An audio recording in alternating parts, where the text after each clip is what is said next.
Welcome to the Foresight Health Roundup podcast, Foresight Health's podcast series for healthcare revolutionaries. Outcomes matter, customers count, and value rules. Hello again, everyone. This is Dave Burda, news editor at Foresight Health. It is Thursday, May 30th. If you live in Illinois and other parts of the Midwest, you know we've been dealing with 17-year and 13-year cicadas for the past few weeks. The emergence of the harmless winged creatures is starting to die down. This is my fourth go-around with the 17-year cicadas, which are more prevalent in my neck of the woods. My first experience with them was way back in 1973. I loved it as a kid, and I love it now as an adult. Watching them fly after 17 years below ground is like watching me, without flying lessons, trying to land a sputtering biplane against a stiff wind. Classic stuff. I hope I get at least one more look at them in 2041 when I'm 81. I may have a better chance of that if I start taking GLP-1 weight loss drugs. And the latest on that booming class of obesity drugs is what we're going to talk about on today's show with Dave Johnson, founder and CEO of Foresight Health, and Julie Murchinson, partner at Transformation Capital. Hi, Dave. Hi, Julie. How are you two doing this morning? Dave? I'm doing great, Dave. Just ducking cicadas left and right. Good for you. You got your hard hat on. Julie, how are you? I'm doing well. There are definitely some good hints of summer, getting some tennis outside. Life is good. Yeah, good for you. Now, before we talk about the latest news on GLP-1 drugs, let's talk cicadas. Dave, do you have any visiting your house in Chicago? Have you seen them anywhere else? Actually, I overstated a second ago. We still haven't seen any. I'm expecting them because Illinois is ground zero for cicadas. Julie, you're from Florida and you live in Washington. Do you have cicadas? Are you familiar with the cicada phenomena in the Midwest? Well, we don't have cicadas, but I was visiting Washington, D.C. a handful of years ago and got to experience the grossness, and it is gross. Oh, come on. When I was the editor of Modern Healthcare in 2007, I brought 5 live cicadas into work and let them crawl around on the fabric walls of our cubicles in the newsroom for a few days. Everyone thought I was great until we came in one morning and we could only count 4. Then everyone got freaked out. And I got a call from HR. You know, it's always a party until someone calls HR. And, we never did find the missing cicada. And now that I'm talking about it, maybe the missing cicada burrowed its way into a houseplant in that building and hatched this year. And now there's hundreds of flying cicadas in the old Crane building at Michigan and Wacker. How cool would that be? Right? And nobody knows why. So gross. Well, now everybody will know why. All right. Anyway, that has nothing to do with GLP-1 weight loss drugs, unless eating cicadas, which is okay, by the way, is part of your diet. Let me run down some of the latest GLP-1 news and get your reaction. A company called Intensity published an economic analysis that said Medicare could save $500 million a year if it covered GLP-1s.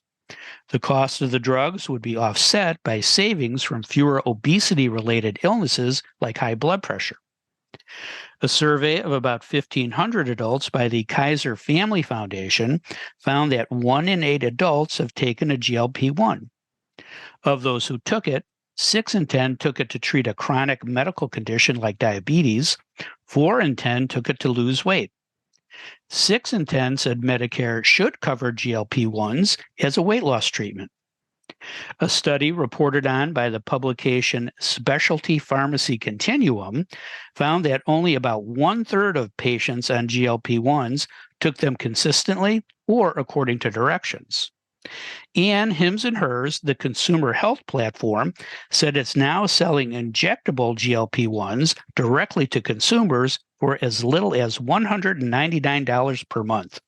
Dave, lots going on here. Why don't you take the policy angle? Should Medicare cover GLP-1s? And if so, why? And what other policy angles should we be watching? Well, the short answer to your question on Medicare providing the drugs is yes. But before I explain why, let's discuss some brain science. Why not, right? So I've just finished Live Wired by David Eagleman, which I would highly recommend to any and all. And it talks about how remarkable the human brain is. If you think about it, our brain is entirely encased within a dark space. And so anything that we perceive, any thoughts that we have are essentially connections firing, synapses firing back and forth, creating these sensations, these thoughts, these behaviors. And it's remarkably, as I said, adaptable, the plasticity. So we come in with an ability to learn every language, to adapt our behaviors in response to environmental feedback. And just imagine if that weren't true, if it all had to be pre-programmed, how large our brains would have to be. So it's this adaptive mechanism based on feedback and also real competition for resources inside the brain. So if you lose your eyesight, next thing you know, your hearing is grabbing up where the eyesight used to get its signals from. And why do I mention this? It's because I am just amazed by these GLP-1 drugs and their ability to get involved in this brain activity, the synapses, the back and forth, to control addictive behaviors. And everybody I know who's on these drugs considers them a miracle drug. And that also we're just at the very beginning of realizing the potential of influencing brain chemistry in ways that can have very positive outcomes. So that's the brain science part of this. Now back to policy. If these drugs are truly miracle drugs, and by the way, Julie, you were the first one ever talking about these that I heard of like 2-3 years ago. You're welcome. Yeah. Yeah. Once again, Julie on top of the game. Listen to the Roundup. Yeah. Yeah. Why are we surprised? Is if they truly are miracle drugs and have the ability to dramatically reduce the incidence of chronic diseases, heart disease, diabetes, and so on in the population, why in the world wouldn't we pay for them now in order to get savings later? But here's where we run into the conundrum that is healthcare. It's what I call the reverse tragedy of the commons, which is everyone acknowledges that we need to invest in pro-health activities. Investing in GLP-1 drugs would be such a pro-health activity, and yet nobody does it. And they don't do it because when healthcare providers, when they invest in pro-health activities, they lose volume and money and profits, and they make the payers rich. And payers, when they invest in pro-health activities, their premiums go up and they lose members to other insurance companies. So nobody does it. So we need to create mechanisms that allow for the short-term, long-term, beneficial short-term, long-term trade-offs, investment short-term for long-term benefits. And that's why the government has to set an example here. It's probably a little early, although, holy cow, the evidence that's coming in is almost overwhelming. But if it is true that they have the kind of potential to decrease long-term healthcare costs and dramatically reduce the incidence of chronic disease in the country, why in the world wouldn't we figure out a way to pay for it? Yeah, got to take the long view, like the cicada. Thanks, Yep. Dave. Julie, any questions for Dave? The cicadas. Well, Dave, if ever there were a drug category where the Inflation Reduction Act's, enabling CMS to negotiate drug prices should be employed, I would argue that GLP-1s would be it. So it's going to make more sense than other models in which they could be reimbursing it. But looking at Hims and Hers pricing, driving it into the floor, frankly, is that even necessary? Should CMS negotiating happen here? And what could CMS do to make sure that their money is being spent wisely? I don't think we need the government to act here. My understanding is these drugs aren't actually that hard to produce. And looking at the demand for them, it's hard to believe that there won't be all kinds of these drugs flooding the market. A little bit like what happened with the Hep C drugs. Everybody was outraged at the initial price, but then competitors came in, supply and demand took hold, and prices came down very dramatically. The opportunity for that to happen here, I think, is much larger. And hims and hers is getting $200, that's probably going to seem like a lot of dough in another year or two when they're getting them for $29.99. So I don't think so. That's my gut instinct. I don't sense the market failure here that we see in other parts of the pharmaceutical industry. I think this is one the marketplace can work its magic without the government. I hope so.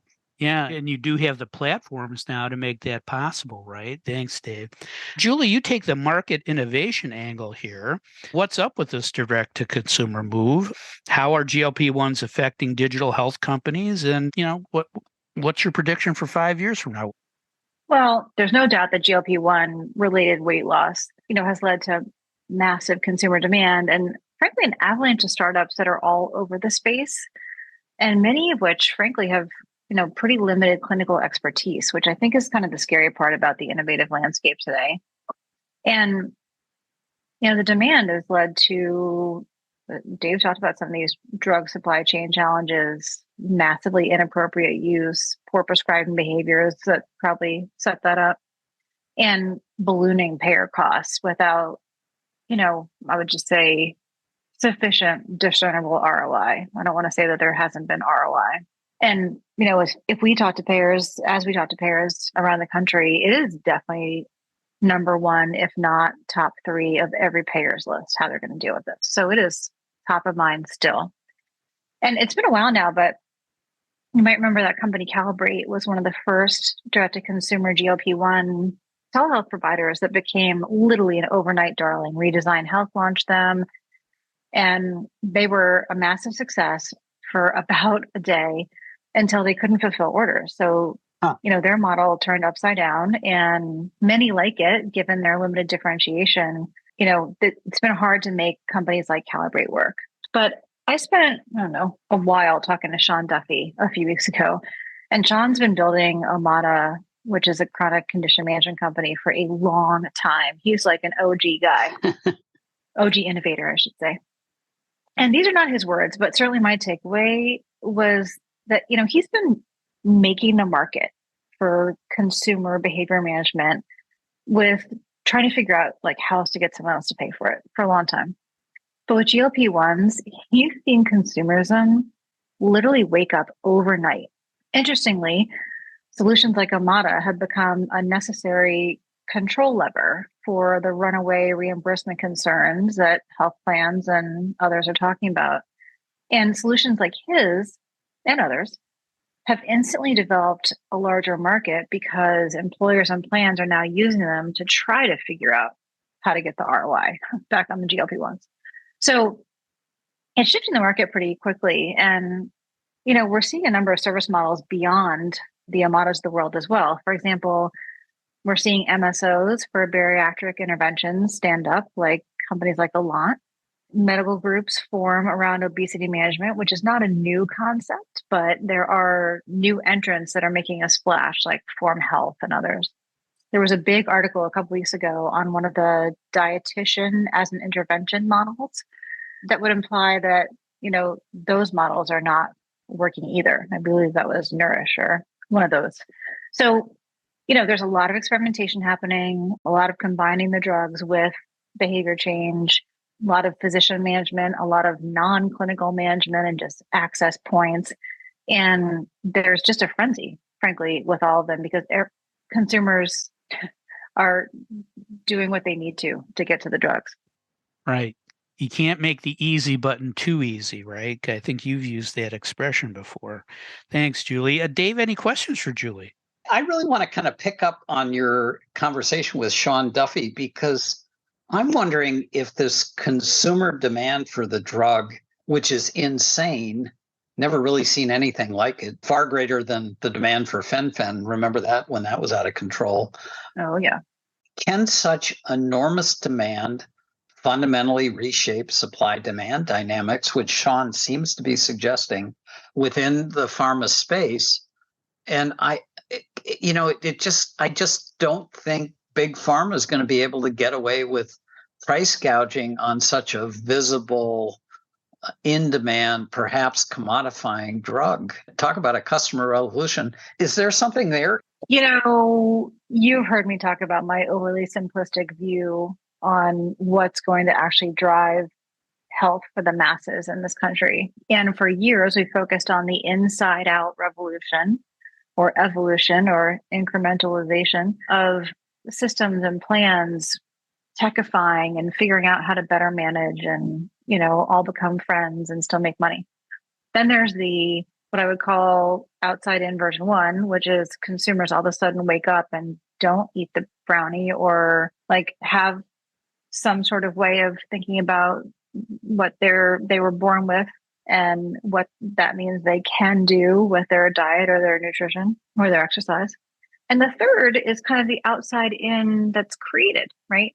And that's the drug, the miracle drug. And this is the miracle drug. This is the first one we've really seen that's had this kind of take. And, I do feel like this will be a major shift that will demonstrate what a curative drug really looks like, even though it's not technically curative.